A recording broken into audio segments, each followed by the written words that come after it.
Hello to all our magical listeners. We are Marie and Kate. Together, we love to chat about mindful magic.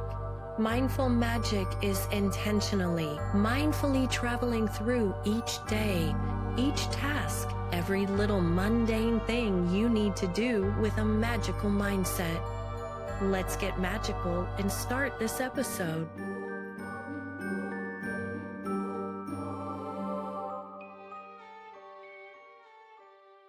Welcome back to Mindful Magic, where we blend the mystical with the mundane and practical, and explore how to stay grounded and empowered in a shifting world. I'm Marie.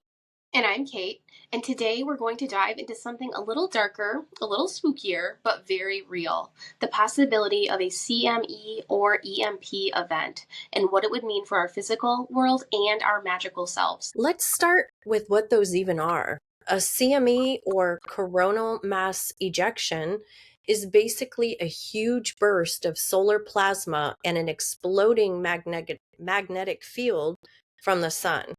Think of it like the sun sneezing directly at Earth, except that sneeze could fry satellites, power grids, and all things electronic. Very scary. Yeah. And then there's the EMP, an electromagnetic pulse, which is usually talked about in the context of nuclear weapons or high altitude detonations. It's an artificial version of that same effect. An EMP could destroy unshielded electronics in seconds. Communication, vehicles, water systems, ATMs, hospitals, all gone. So it's not just sci fi, it's science. In fact, NASA and NOAA both track solar activity very carefully. Well, normally anyway. We'll have to see what their new budgets are. Even more reason to pay attention to this episode. So, in September of 1859, Earth was hit by a CME so powerful, it's now called the Carrington event. Look it up, folks. Carrington event. Telegraph wires caught fire and auroras were seen near the equator. If something like that hit today, We would be in the dark, literally and metaphorically. And it's not just the woo woo crowd talking about this. In 2017, experts associated with the U.S. Congressional EMP Commission testified that a coordinated high altitude EMP attack, such as one potentially launched by North Korea, China, or Russia, could theoretically shut down the U.S. power grid long term, setting off cascading failures in food, water, medical services, and infrastructure. In that scenario, they suggested up to 90% of the US population might perish within a year. Oof. These projections are based on modeling of a societal breakdown and were stated during hearings and in declassified commission briefings. now, to be fair, critics, including scientists and policy analysts, argue that the 90% mortality figure is speculative. It was based on worst case scenario modeling and cited in hearings, not confirmed by independent empirical studies. Also, a 2019 study by the Electric Power Research Institute, EPRI, suggests that key parts of the grid could potentially survive an EMP or a massive solar storm, limiting damage to regional outages rather than a nationwide collapse. That is wild and chilling, right, Kate? Yeah. Wow. The report says countries like those mentioned have studied EMP weaponization. Just one nuke detonated high in the atmosphere, say over the Midwest, sorry, Kate, could blanket the entire country in electrical silence. The threat is real enough that executive orders have been issued to harden critical infrastructure. Executive Order 13865, Coordinating National Resilience to Electromagnetic Pulses, the first comprehensive whole of government policy focused specifically on EMP and GMD, which is Global Mass Destruction Preparedness. It directed federal agencies, including DHS, Energy, Defense, and Commerce, to identify vulnerabilities, assess risks, conduct testing, and coordinate mitigation strategies across critical infrastructure sectors. Although hopefully none of these federal agencies have had their budgets cut. Right. So, despite government directives, significant gaps in infrastructure resilience remain. The Electric Power Research Institute and industry stakeholders have noted that many systems are still not hardened, and risk assessments continue to highlight broad vulnerabilities, especially in distribution and generation sectors beyond transmission lines. The Department of Homeland Security, working with FEMA, CISA, and others, has since issued detailed guidance and mitigation recommendations, particularly for systems like the National Public Warning System to ensure continuity in an EMP event. But most of us, we're still vulnerable. Let's talk about what would actually happen if an EMP or CME hit. First, no power, which means no cell phones, no running water in most areas since wells and water sources are electric pump driven, no refrigeration, no gasoline, again, most pumps are electric, and no transportation if your car has a modern computer chip. Hooray for old school cars. Yeah, I want to get rid of mine and buy an older one now. So, your phone, dead. Your Tesla, dead. Your smart fridge, probably the least of your worries, but dead.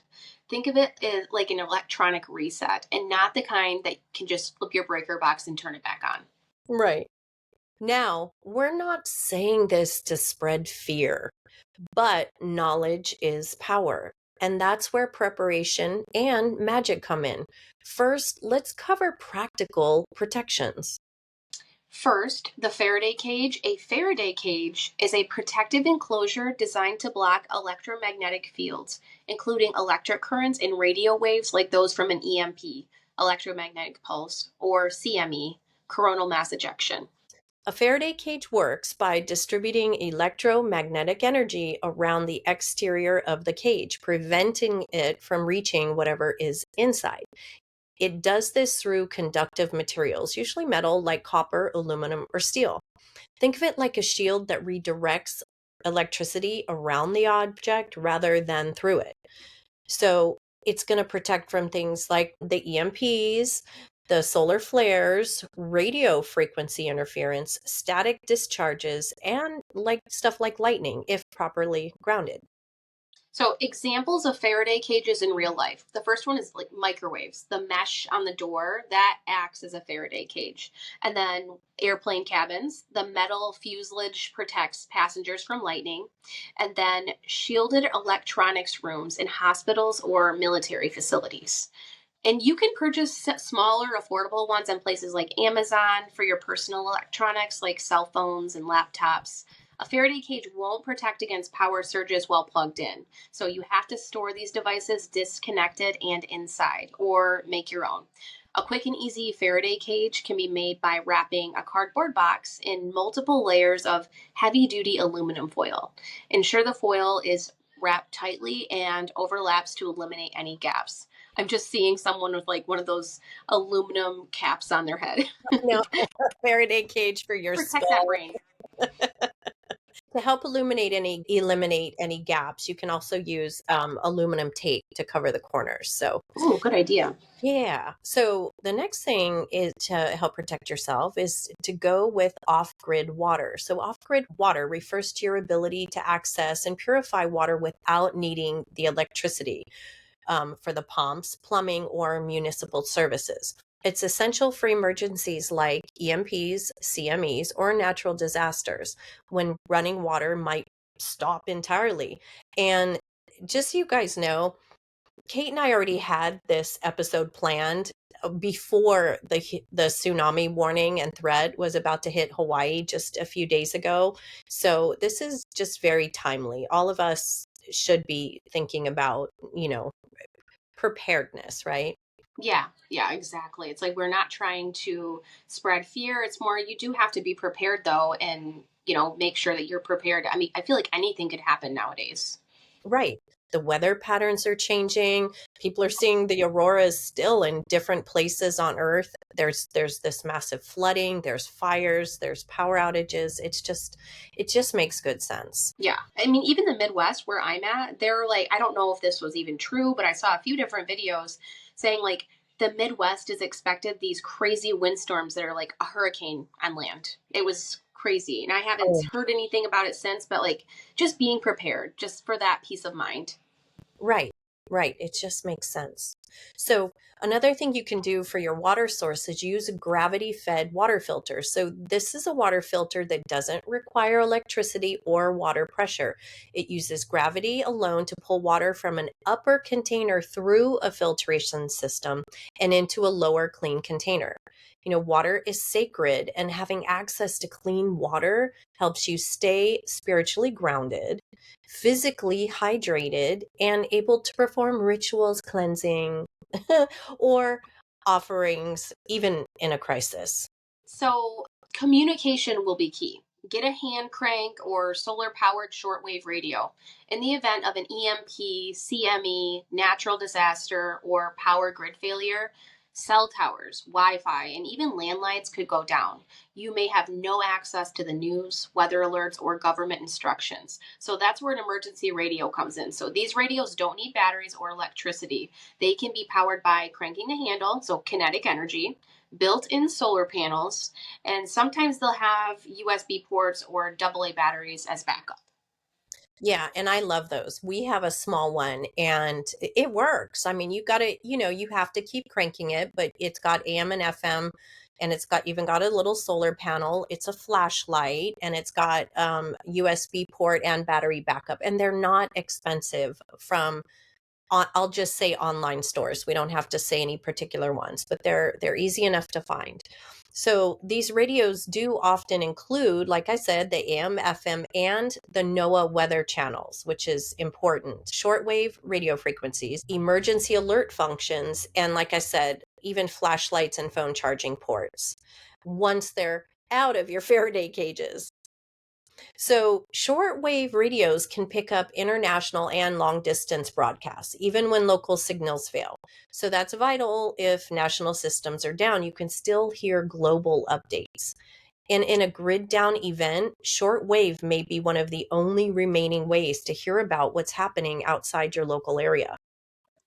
So let's talk about basic survival. In a grid down situation like an EMP, CME, or natural disaster, normal life can come to a halt fast. Grocery stores close, credit cards stop working, hospitals are overwhelmed or offline, and even basic warmth or safety becomes a challenge. That's why you need basic survival supplies to get through the first days, weeks, or longer. So, you'll need non perishable, easy to prepare food that doesn't require refrigeration or cooking.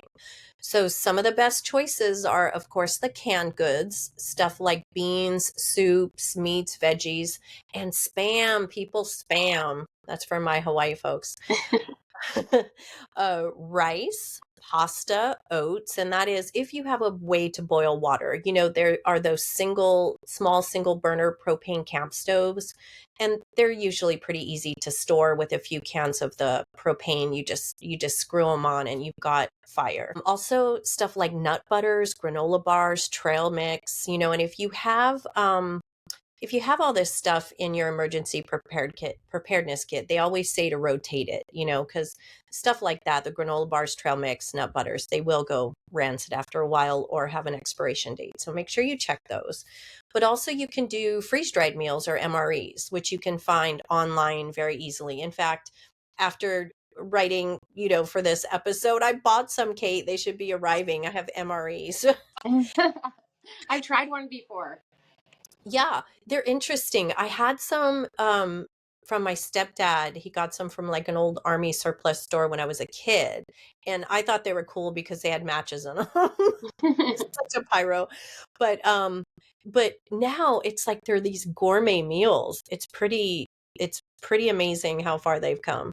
Some other stuff that is good for energy and just to help keep you going, and it stores easy, is stuff like honey. You're going to need salt, and even like packets of liquid IV to replace electrolytes, and shelf stable milk or protein powder. That always stores well. So always aim for at least 2 weeks of food per person. Always store it in a cool, dry place. And like I said, try to rotate it every 6 to 12 months. So, if emergency services are unavailable, you'll need to handle minor injuries, infections, and health concerns on your own. So, your first aid kit should include bandages, gauze, antiseptic wipes, antibiotic ointment like Neosporin, pain relievers, so ibuprofen, aspirin. If you have children, children's aspirin and ibuprofen, um, gloves, tweezers, scissors, burn cream, allergy meds, like Marie said, the electrolyte powder, thermometer, masks, alcohol pads, and then a CPR instruction manual. So, as a bonus, add in some magical support. So, calming oils like lavender, healing salves with calendula or comfrey, and protective herbs like yarrow. And then also, Marie and I will find the link to this book. But also, there's a book out there, I believe more than one, where it lists in the United States or wherever local to you the plants in your area so that you have a guide. So if you need healing, if you need something for a cough, just getting back to nature and just, so you have plants around you. I believe that Mother Earth provides everything that we need. So I believe there's a cure for everything. So Marie and I will track that book down and I will put that in the episode. Perfect.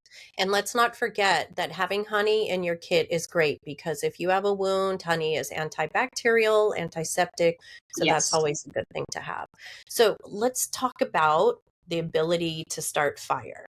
So fire is warmth, light, cooking, and protection. If the power's out, you'll need reliable ways to make fire. So, of course, fireproof matches and lighters are going to be the easiest thing, and always have multiple lighters and waterproof matches, of course. And then a ferro rod or a magnesium fire starter, which is just a flint. And those are very easy to store and to find, but essential. You can also save your dryer lint or cotton balls and load them up with petroleum jelly. That's just a homemade fire starter kit.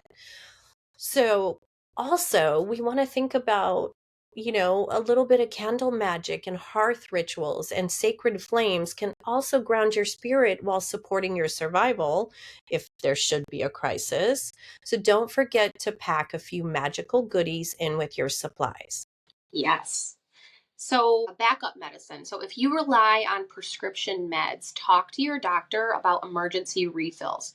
Also, include extra over the counter meds, herbal alternatives like echinacea, garlic, ginger, activated charcoal, any daily supplements, emergency treatments, so inhalers, insulin, EpiPens if needed. So, store all medicines in a cool, dry place with labeled containers and track their expiration dates. Right. And don't forget to have cash on hand or something to barter with, because if we all go offline, we are going to go back in time, folks. Angel readings. Yeah, right. I'll trade you an angel reading for your honey, or a beer if you have it. No, no, no. Um, so you can also charge your survival kit with a simple sigil of strength and safety. You can anoint it with rosemary oil and speak an intention over it once you've got it all set and prepared. Sorry. So you can speak just a simple intention over it, something like this. With this, I endure. With this, I serve. With this, I stay sovereign. And don't forget your community. Your neighbors may become your survival network. Have a plan with trusted neighbors and friends in your immediate area. And don't forget to have a family agreed upon an emergency meeting spot. That part is so important, right? Because if the kids are at school and your husband's at work and you're somewhere else, you got to have multiple meeting spots. Of course, you try to get to your house, but if you can't, you have to have an agreed upon meeting spot ahead of time. And even, I would say, a family code word. I just think that's important, right? Yeah, agreed. That is a complete secret for you guys. So, and remember older vehicles without modern computers like I think pre 1980s trucks and cars. I'd have to fact check that, folks, but might still run. Same with the old school electronics not connected to the grid. And make sure you have an extra gas can filled and dated to rotate. So, once again, yay for old school. And as magical people, staying informed helps us protect ourselves and our communities, set intention with clarity, and remain grounded when fear and confusion spread. People are going to need you. A radio becomes both a tool of awareness and a symbol of resilience. Yes. Okay, witches, here's where we shine. So, magic does not need electricity. In fact, it thrives in stillness and shadow. If the grid goes down, the veil may actually feel thinner. Right? Oh, I mean, just think about that. If we have no electricity and nothing in the airwaves, except like shortwave radios and stuff. I feel like that connection to Mother Earth, and Do we so have to practice your worry about, telepathy. yeah, practice your telepathy. Do we need to worry about satellites falling out of the skies? And Oh, so I'm just, yeah, I have to look that up. I mean, I guess if let's say it is like a solar storm, whatever's in its path, I digress. So here are some magical practices to anchor your energy in case of global disruption. Ward your home. Use herbs like rosemary, mugwort, and bay leaves, which are protective and have a high vibration. Hang bundles or scatter around your entry points. I always like to I put pieces of black tourmaline over all my doors and in my windowsills too. So, selenite. Selenite and rose um, quartz around my home. oh, I love that. Selenite's so great. I just had my daughter start sleeping with hers in her pillowcase because she was having some bad dreams. But and it helped, by the way. So of course you put up your crystal grids. Like I said, the black tourmaline, hematite, and smoky quartz can help protect your space from panic and psychic noise. And then Kate's saying like selenite and rose quartz just raise the vibration. You can even make a pocket altar, something small but sacred tucked in your emergency bag. It reminds your spirit, I am protected, I am connected. Include a tea light or a travel candle, a small crystal like obsidian or rose quartz, a feather or dried herbal bundle, and a tiny jar of sacred water or a prayer card, anything that you feel like needs to be in there. It's like carrying a spark of your altar wherever you go. Yeah, Marie, I have a mini travel altar. It looks like an Altoids container, but it's not. It's the same size. So yeah, I have the tea light, a few crystal chips, and I believe I have a lighter in there. And then I had something else, but I have one of those, and the Altoid container works perfectly. Oh, I love that. So, also, we could talk about candle rituals. So, fire will be your new light source. Infuse candles with intentions of safety, guidance, and inner strength. Draw protection sigils on your doors, water containers, and even your clothing. Use charcoal or natural pigments if ink runs out. Work with your ancestors, your guides, and deities. They may be more accessible. Keep your altar simple but active. Offerings, water, and light. Also, create a spiritual emergency contact list. I love this one. So, this will be different for everyone. So, guides or ancestors you call on when things go sideways. So, for me, of course, I have my angels, Archangel Michael for protection. You could work with Hecate for navigating shadow, your grandmother, your past loved one for comfort, Earth or Gaia for grounding. Write their names down and keep the list in your kit. Spiritual backup matters. Exactly. One of my favorite rituals is to anoint the heart with frankincense or clove oil, visualizing a golden sphere around your body, protecting you from fear, hysteria, or even psychic attack. And don't forget one of your most powerful tools, your breath. In any crisis, breathe deeply, ground into the earth, and remember that you're not alone. Also, get in the habit of placing energetic shields of light around yourself, your home, your loved ones, and even your pets. So I place shields every morning and every night, and then always before I go into the store. I realize I forget to place my shields when I go into a big box store, and I feel like I'm gonna pass out. The energy is so intense, I get lightheaded. And Thaddeus, my son, is the same way. He can't walk through a store if I forget to place a bubble. I realize that. And I've also had moments during like hurricanes. My friends down south, they've had hurricanes. I've had tornado warnings. I envision a shield around their home or mine, and the experiences that I've had with that are just, they're miracles. So one friend, I placed a shield around her home, and the water, I am not kidding, stopped at her doorstep. It did not go any further. And Wow. we've had the tornado warnings. I've placed them around my yard, and not one thing in my yard moved. But a block over, trees were knocked down. Just don't underestimate the power of shielding. It's so easy. Your intention is everything. So shielding is very important as well. And like Joe, when we had Joe on the podcast, he taught me the importance of expanding your aura and your protective bubbles. I didn't realize or didn't think, make them huge. If you're going to go to the store, envision a bubble from you to the store. Does that make sense, Marie? Totally. Totally. Yeah. And I know that like I have to I have to really be mindful of that when I go into, like you said, the big box store for you, or mine is Costco. I remember being in there the other day with my husband, and I was like, okay, babe, I gotta go. I've peopled too much. It's like I just have to go because I just was tired and I didn't even think about protecting myself.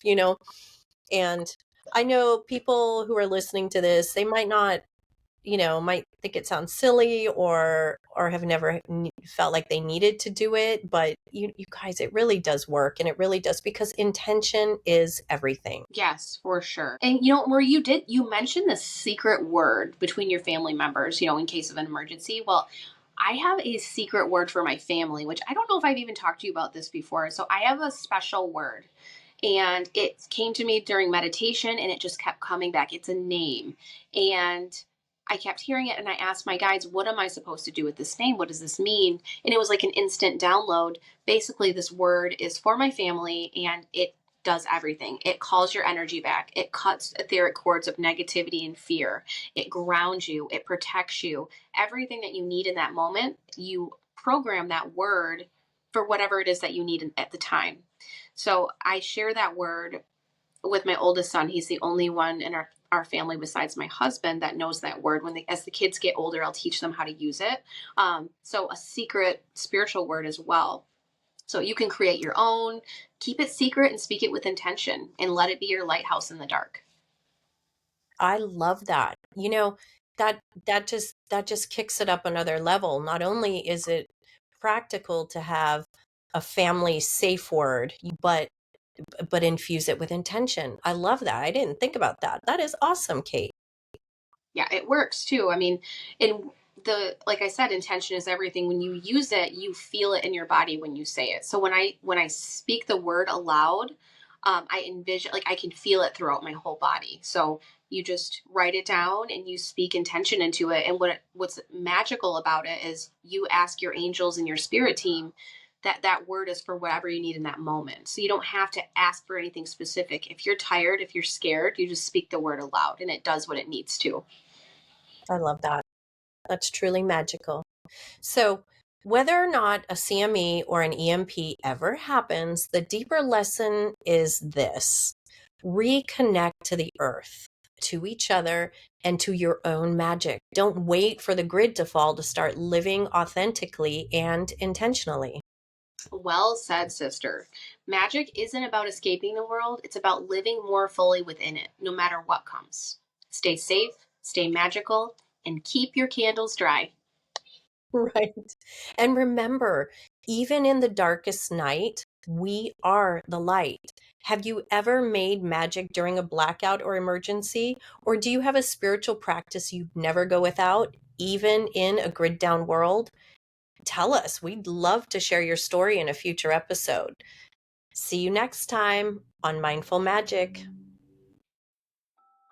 If you have any questions or topics you would like to hear Marie and I discuss, please comment below, send us a message, or reach out to us on Instagram. We like to close each episode with a moment of mindfulness. Take a deep breath and think about what you're grateful for today. We're now going to bless everything that you're grateful for and let your higher self and guides know that you are open for even more blessings. We bid you farewell until we meet again. Merry meet, merry part, and merry meet again. We hope your day is filled with love, happiness, undeniable signs, and mindful magic. You can check out Marie's handmade candles, soaps, lotions, and more at kitchenwitchhawaii.com, and you can follow her on Instagram.